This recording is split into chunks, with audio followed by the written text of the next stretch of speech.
Hey everybody, this is a quick video in case you have a Simpal T40 V2 smart socket and you need to do a hard reset to the factory default settings on it.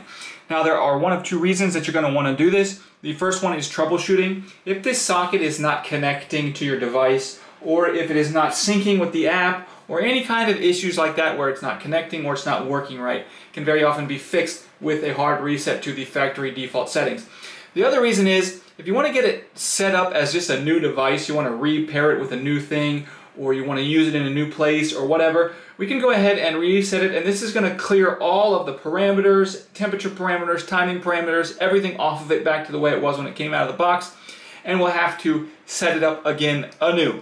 But if you want to do that, it's really easy to do. All you need to do is come over here and find what the power button or the M button, and what you're going to do is press and hold this button for 10 seconds. After 10 seconds, it will initiate a reset. Everything will be wiped and it will be back to the way it was when it came out of the box.